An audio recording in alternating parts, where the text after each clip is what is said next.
This is WBSM On Demand.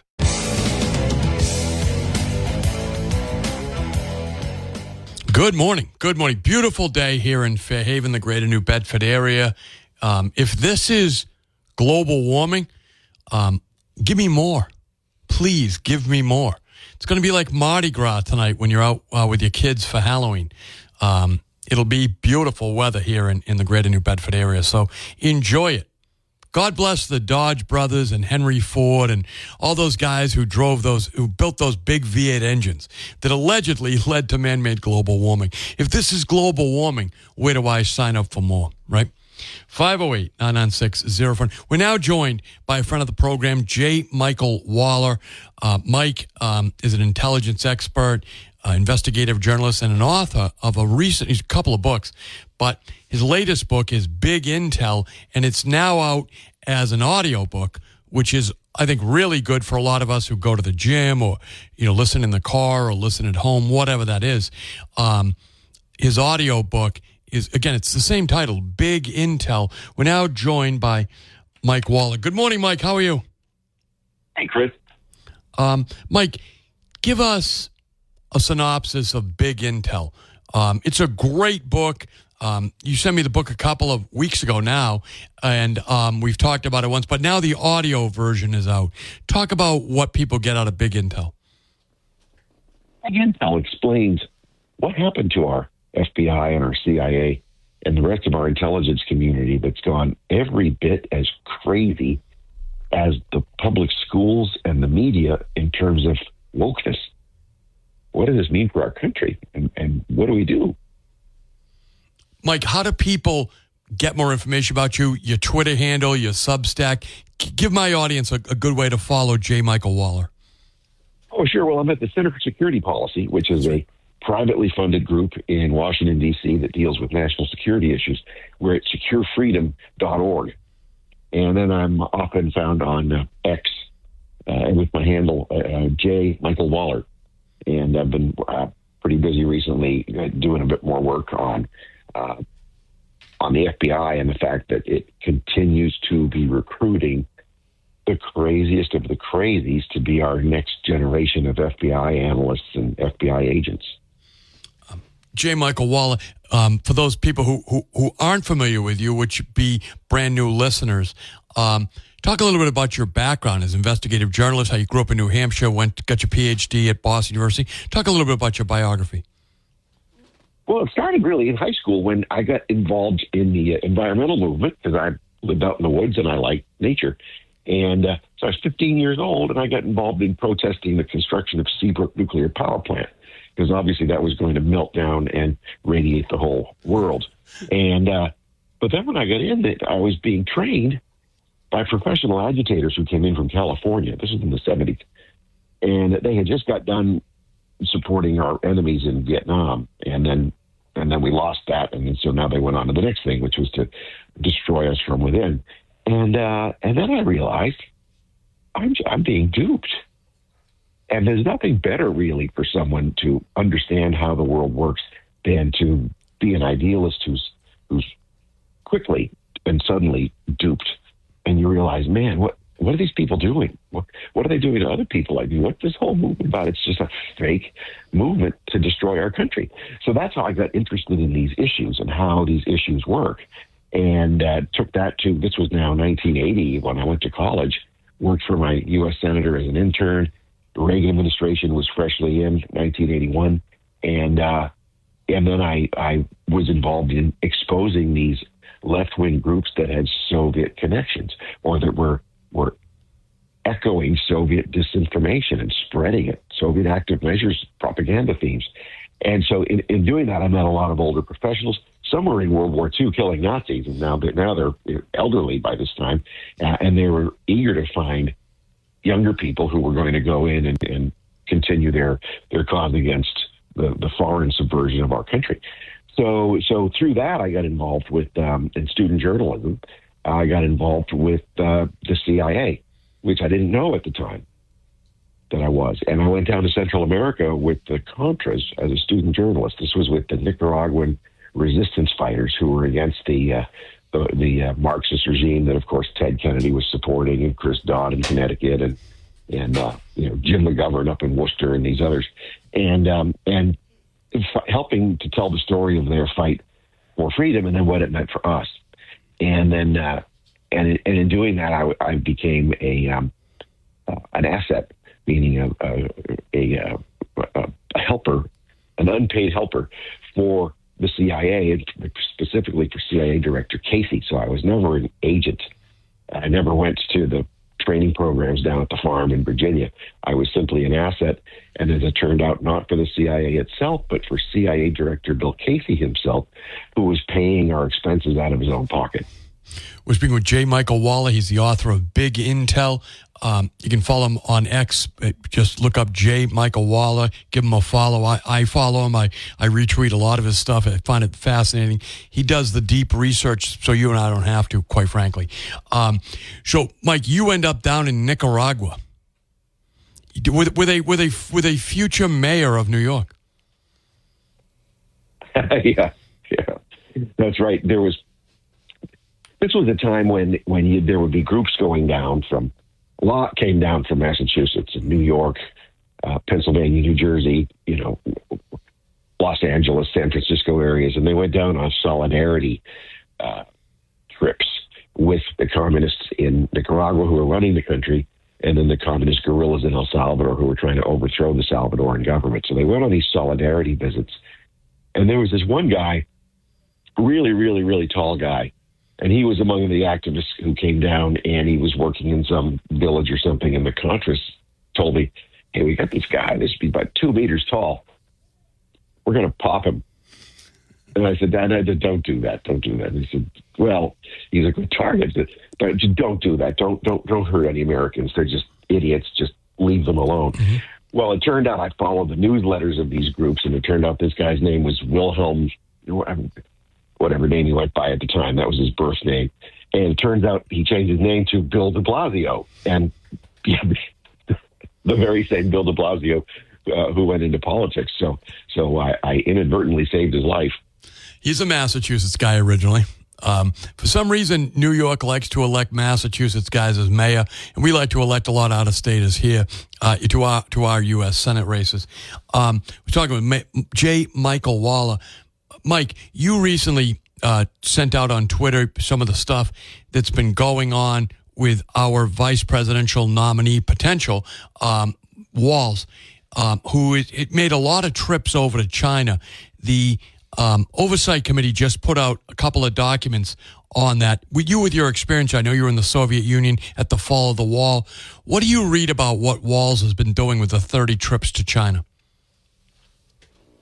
This has all of the hallmarks of an intelligence operation to cultivate foreigners who might become influential someday.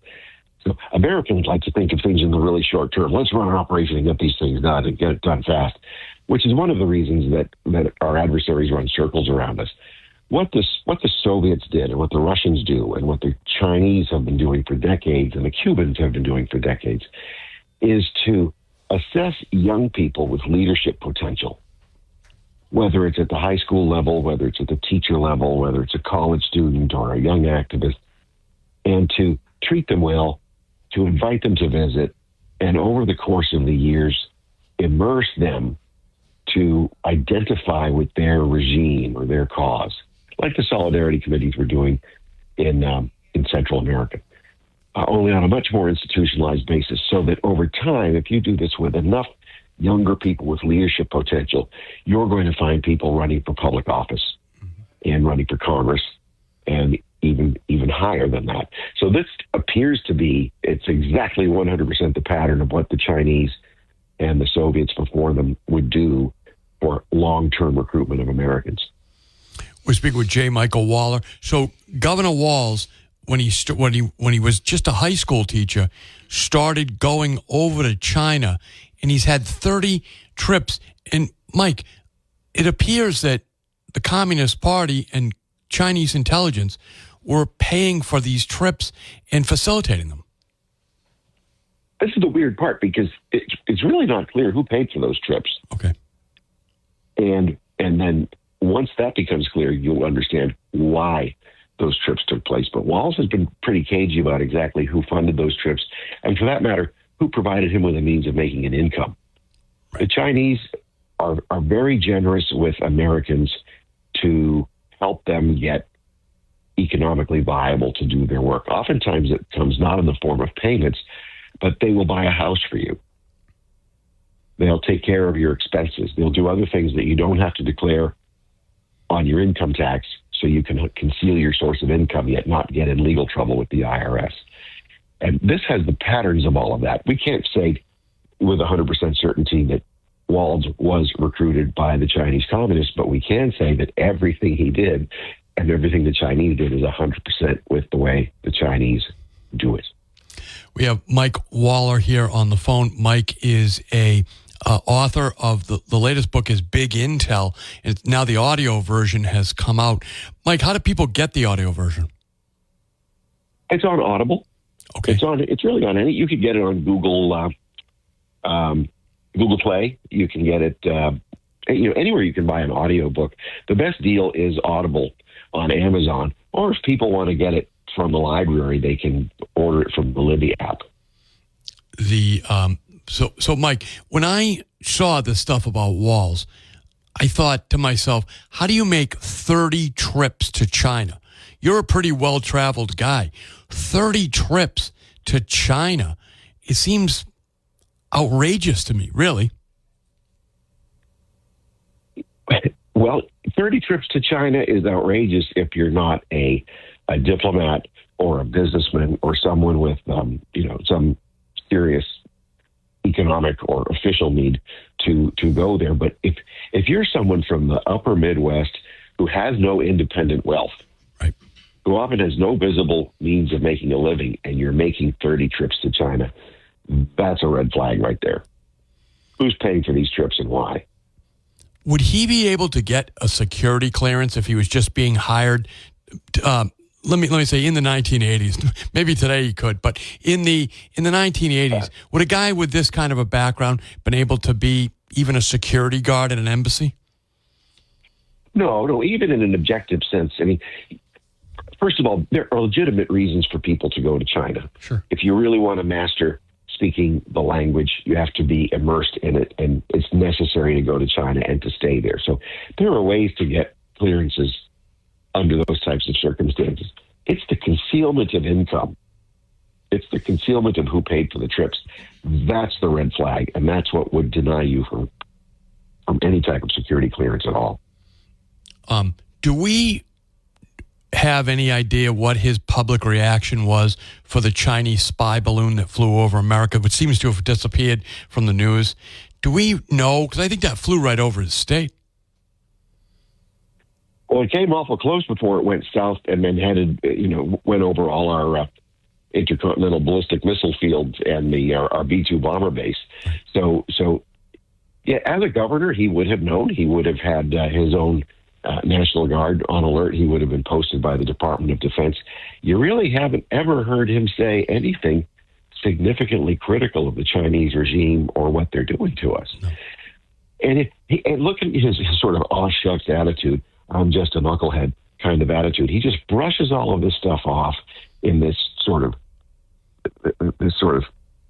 clumsy, but sort of charming, self-effacing way, rather than discussing serious issues. And this is another side where you have to be careful when people don't discuss issues as grave as this. You can't just call yourself a knucklehead. Yeah, he's hiding something. That's what it looks like to me, Mike. I mean, and I hate to say that about a guy, but 30 trips with no visible means of support back and forth to China, and he was bringing high school students. What would the Communist Chinese Party want with young high school students in China? Their purpose, it's called public diplomacy, and their purpose is to get people at an impressionable age, and Americans at an impressionable age in this case, and give them a good experience over there so that they identify with China and the Chinese people, not as people, but as those who are ruled by a system that, quote, cares for those people. cradle to grave care for these people, and which is, of course, the Chinese Communist Party. And then to be inculcated with the idea that anyone who would attack these lovely people and the system that takes care of them is obviously a bad person and a racist. So this is a very common thing for a lot of governments do this, called public diplomacy. But with the Chinese, it's very different because it's a captive audience. It's not free. So we have exchange student programs for high school kids all the time, and going back many decades. I was on one to Argentina, but it wasn't like the Argentine government was trying to recruit me as one of their controlled assets.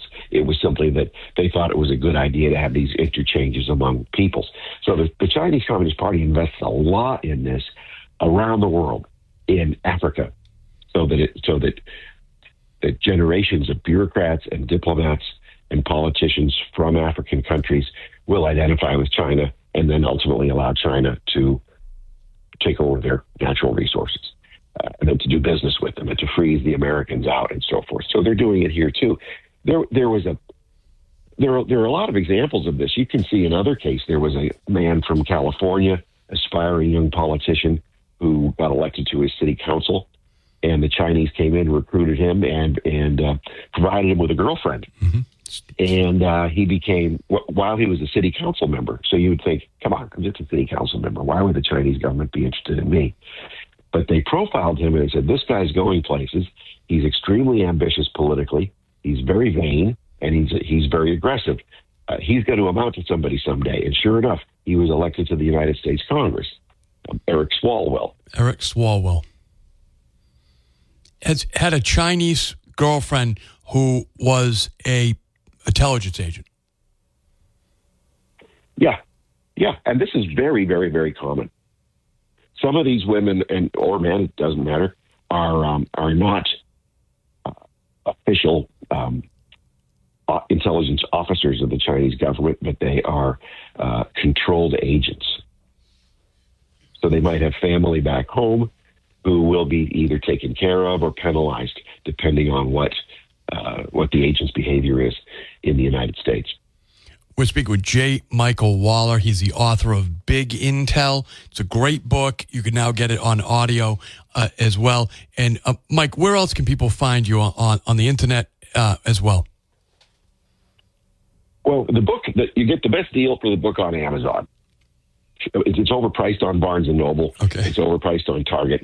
And in fact, Barnes & Noble made the official corporate decision to cancel my book in its brick and mortar stores. So you cannot get Big Intel in most Barnes & Noble stores, even though you can get other titles from the same publisher, Regnery. Individual managers at Barnes & Noble stores can choose to carry it, but the corporate decision was, we want to make this book disappear. So I wouldn't urge people to pay full price in Barnes & Noble when you can get a good discount at Amazon. And you're also at the Center for Security Policy. Right. Center for Security Policy at securefreedom.org. Securefreedom.org, and they turn out all kinds of great, really interesting reports. If you guys wonder where I get a lot of the information I bring to you from the audience, well, I get it from Mike's work and from a lot of his colleagues over there, the policy. So, Mike, I want to thank you for joining me again. This stuff has to be watched, and we have to be vigilant. I think it almost sounds crazy to some people, unless they've, really been in this for a while. It really does sound crazy, but all of us are targeted. You don't have to be a liberal or a lefty to be targeted. They're targeting conservatives too. They're targeting anti-communists. Share your story, Mike, if you can. Well, they use business opportunities. Mm-hmm. They use consulting arrangements. They use sex. They use publicity. They'll profile you to what you want and what you're looking for. And then even with conservatives who think they know it all, people who honestly oppose the communist regime, this Chinese Communist Party will find a way to exploit you. Secretary of State Mike Pompeo under President Trump, he and the Justice Department led an interagency effort to alert American public officials about what the Chinese regime was doing in this regard. And Pompeo gave a speech to the National Governors Association. So he had all 50 governors in the same room. And he said, this is not a partisan issue. They've targeted each and every one of you. They've targeted your staff. They've targeted your state reps and your state senators and your city and town politicians and other influencers across your state, left, right, and center, pro, moderate, or anti. They have targeted each one of you in their own special way. And he was right. And not one single governor pushed back.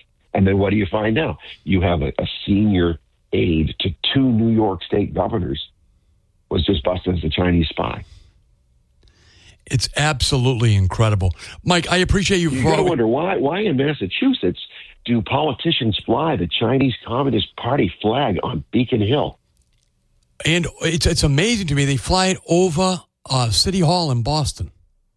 Yeah. Imagine that. Now, Boston has a long tradition with China, obviously, going back to the 1700s as a trading port. Mm-hmm. But that was not with the Chinese Communist Party. So you can see how the Chinese Communist Party has, you go into Chinatown, any Chinatown, where you used to see Republic of China flags, which was the red flag with the blue field and the white sun. That was the old Republic of China flag before the communists took over. That was the nationalist Chinese flag. You still see it in Chinatown in Boston, but you're increasingly seeing the communist red banner with the yellow stars taking its place. And in no place better than New York can you see Chinese diplomats and spies associated with Chinese diplomatic outposts working with local politicians, giving them a red sash to celebrate Chinese New Year, but singing the Chinese Communist Party anthem. It's otherworldly. It's amazing. But when your eyes have been opened, as they will be, if you start following J. Michael Waller's work, it really becomes so obvious right in front of you. How do these politicians not realize, or maybe they do and they seek it out? What do you think's happening, Michael? It's both. First, politicians are way too busy to focus on anything much. They spend a third to a half of their time fundraising for their next campaign. So they're not going to be too discerning. They don't have time. Their staffs are generally very young and have little or no experience in these kinds of things. They don't even have security clearances. So they're not going to take these things seriously. They're easily buttered up. They're happy to go to whatever TV camera's there or get on whatever social media site. Any good publicity for them they want. So they're not discerning. And that's the biggest problem, even many people who know better. And then others simply don't believe it. They just say, oh, this is just propaganda. Well, yeah, it is propaganda. It's just not the propaganda you think it is. It's propaganda that's targeted at you to turn you into a propagandist against your own country on behalf of the Chinese regime. Mike, I want to thank you for joining me again. It's the author of Big Intel. Mike, thank you so much for joining us, and Godspeed, my friend. Thanks, Chris. It's always good to be with you. Thanks. That was J. Michael Waller, folks. Going to take a break. We'll be right back. Welcome back to the program. I'm Chris McCarthy. Remember, in the next hour, we'll be joined by Democrat Sheriff Paul Heroux, the Sheriff of Bristol County. Paul will be in here taking your questions at 508-996-0500. Remember, folks, we couldn't make this program happen, couldn't bring great guests like J. Michael Waller without my great sponsors. Visit my sponsors, Mac Auto Sales, 188 Rivet Street, New Bedford. They repair all makes and models. So if you need to get your car ready for the coming winter, sorry to say, this warm weather's not going to last. We know that. So call Mac Auto Sales and Repair at 508-565-6221. They're open weekdays, 9 to 5 for your convenience. If you have a foreign car that needs repair, that's perfect. Mac Auto Sales specializes in foreign car servicing. Ask about their aftermarket accessories and the quality used cars that they have for sale. Tell them Chris McCarthy sent you. So, want to say happy anniversary to a friend of the program, Ward 3 City Councilor Sean Oliver and his beautiful wife Emerald. It's their wedding anniversary today. So if you see Sean Oliver or Emerald out there, tell them happy anniversary. Congratulations, right? So the election is rolling on. Have you voted early? Who did you vote for? Again, I get it. We've all got an opinion on the presidential stuff.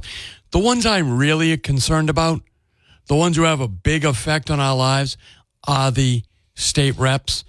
A couple of the districts around here, including my own, have open state representative seats. So you got some choices there, right? If you live in Westport, you got some choices. Freetown's got choices. Acushnet has choices. A lot of choices in Acushnet, actually. Fairhaven, Marion, Mattapoisett, Rochester. There's all choices there. Who did you go with? If you want to tell me, you don't have to tell me. I'm not going to force you to.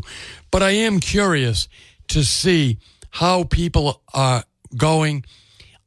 We had Manny Soers in, who's a selectman in Westport.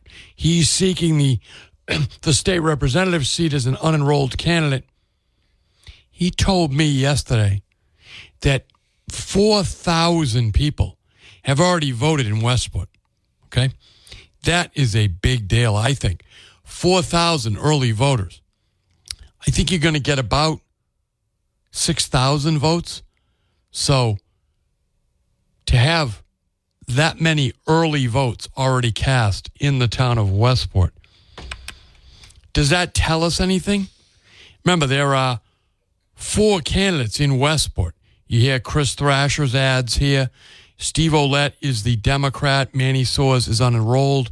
There's another woman out there who hasn't done a lot, really. Then you got Jesse St. Gelais, who's running out of Acushnet, but knocking doors all over the place out there in Westport. So does 4,000 early votes in Westport, does it tell us anything? Does it tell you anything? Give me a call, 508-996-0500. Good morning. Thanks for holding. Good morning. What's happening? I voted about a week ago. I'll tell you one person I voted for on the down list, kind of, and I'll tell you why in a minute. But anyway, I voted for Deaton. Oh, for U.S. Senate, yep. Yeah, and I don't think he's got a chance in hell of winning, but I wanted to vote just to send Elizabeth Warren a message that I'm totally disgusted with her as far as her representation from where we're from, especially with the fishermen. So, like I said, I met her quite a few years ago. Okay. I was really impressed with her command of knowledge and so on and so forth. But I'm just so disappointed that she's kind of ignored us. So I'm just sending a message to her: is you better stop ignoring us. I like that message. I intend on voting for John Deaton. I've met him a couple times in the Marines, and I like you, sir. I've met Elizabeth Warren. I had a lovely conversation with her. There's an audio recording in somewhere. We talked on a number of issues. I agree with you. She had a great command, but I think she's kind of too wild now, too far out on the left. Yeah, I agree. And I'm an independent voter, so I don't vote for parties. I vote for people. But anyway, just so you'll know, I voted for Deaton. And did you vote for any of the... Are you live in a district where there's an open rep seat? I'm in Rochester. Okay, so there's an open seat there. You've got a choice between Mark Sylvia and Joe Pires. Care to tell us how you voted? I reluctantly voted for Sylvia. And why was that? I looked at Pires' positions, and I couldn't embrace them. That's all. No, I get that. I mean, look, those guys are diametrically opposed to each other, and Mark Sylvia is a very nice guy. He is. Yeah. What's up? Thank you, my friend. Thanks for the call. 508-996-0500. Like I said, I'm voting in that election because I live in Fairhaven. I vote in Fairhaven. I know. Like Natalie is going with Mark Sylvia. So he sent some mail to the house. I invited him to be on the program through Facebook, the messenger thing, which is the way I do things, unless I have your phone number. And I haven't heard a response from him. Although on Tuesday, he got the endorsement of Shane Burgo, leader of the Shane Denistas. So that could be a big deal, particularly because that district has part of Ward 1 in it. Right, and Shane does pretty well up there in Ward 1, even though that's where he wants to build his 10th city. Like I said, I've made a decision that I'm going with Pires, okay, the Republican, in the race, because I just think we've got to send a message. No more refugee camps. Stop giving everybody who makes it to Massachusetts access to the Treasury. They are bankrupting the state. That's not a Republican saying that. That is Mike Rodericks, the chairman of the Senate Ways and Means, a good Democrat, saying it's unsustainable. Senator Mark Montigny told me it's unsustainable what they're doing here in Massachusetts with the migrants, right? They got to change the shelter law. But I don't think the Democrats, because of the woke caucus up there, the far left wing, which seems to be controlling the Democrats here in Massachusetts. So I think we got to send a message. Somebody's got to lose their job, right, before you lose yours. Good morning. Thanks for holding. Hey, Chris. Thanks for taking my call. You're welcome. Yes, I did vote early, and I agree with you 100%. We need some checks and balances and some common sense, and not somebody that's going to rubber stamp Maura Healey's really progressive agenda. So I voted for Joe Pyers early. He's going to, Mark Sylvia is going to rubber stamp all of Maura Healey's, immigrant housing and benefits that they're getting. So if you're someone in a third world country from anywhere in the world, why wouldn't you come to Massachusetts and take advantage of the benefits? So they're asking Massachusetts taxpayers to pay for everybody in the world to come here and we can pay for it. So I disagree with that. So we definitely need some checks and balances at the State House. And I think Joe Pyers is a common sense guy that will, not be in lockstep with the really progressive agenda of Maura Healey. I appreciate the call, my friend. Thanks for the call. Don't be a stranger. We'll take a break. If you're on hold, stay there. Take a break. We'll be right back. Who'd you vote for? Welcome back to the program. I'm Chris McCarthy, and you are the audience. If you'd like to speak with me and the audience, you can at 508-996-0500 so you can get on the air. Good morning. Thanks for holding. Morning, Chris. How you doing? I'm doing good. I did vote for John Deaton. Okay. Yes, we have to send Elizabeth Warren a message. She's against our... she's working against our fishing fleet. Really, she is. And I'm so surprised some of our local politicians are supporting her. Because if we lose our fishing fleet, that's a lot of tax revenue the city will lose. It's a dangerous situation. You saw that the mayor was here yesterday saying he sent a letter to say, look, you don't have to build offshore wind on some of these fishing grounds. So there is becoming a conflict, if there wasn't already one. There's another thing I notice in the voting system in this country. I'm starting to lose confidence and faith in it because now they're catching illegal Chinese voting. And it seems like there's a lot of voting fraud all over the country. The voting system has to be overhauled. It has to be tightened up some way. You have a lot of politicians coming on the radio, former politicians and local politicians say, vote, you got to vote. But I wish they would work in maybe getting rid of the voting fraud instead. Work on that. From your lips to their ears, my friend, a Massachusetts state representative a few years ago when Obama was president was sentenced to jail for voter fraud. He was a member of the state legislature. I think his last name was White, and he was from the city of Everett.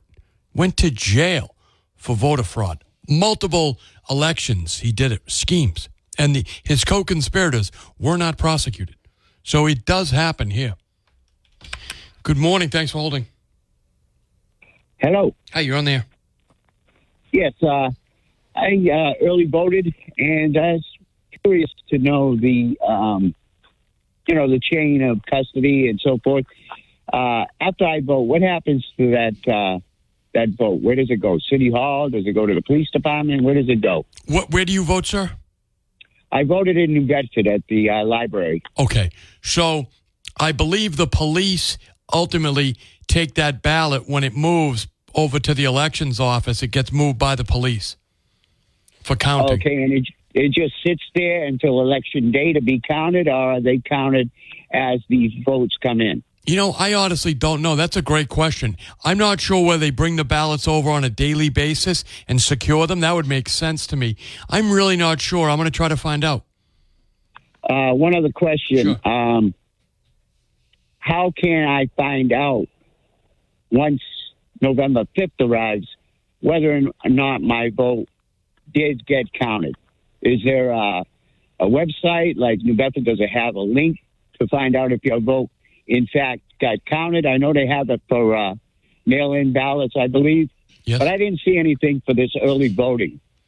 So I got to tell you something. I would reach out to the elections office over there in New Bedford, either Manny DeBrito or one of the other fine people on the staff, and ask them that question. It's a great question, and it's kind of technical. I know they have the answer to it. I would reach out to the elections office at City Hall. All righty, thank you. You have a nice day now. You too, my friend. Thank you. We're going to take a break. We'll be right back. Welcome back to the program. I'm Chris McCarthy. We're going to go right back to the phones. Good morning. Thanks for holding. Yeah, how you doing there, Chris? Not bad, Big Al. How are you? Oh, I'm doing just great. As soon as my bike gets fixed, I can't wait. Monday? Monday the bike is going to be back in operation. And I can't wait to show you the power gripper that's going to turn my wrist into steel to do that arm wrestling showdown that I've been telling you about. Yes. And I would like to bring it to the radio station so that you can tell the listeners how difficult it is to squeeze that thing. I'm all for it, Big Al. Have you voted yet? No, I'm no longer a registered voter. We got to it's over now. We can't the time has passed, but we'll get you tightened up before next election.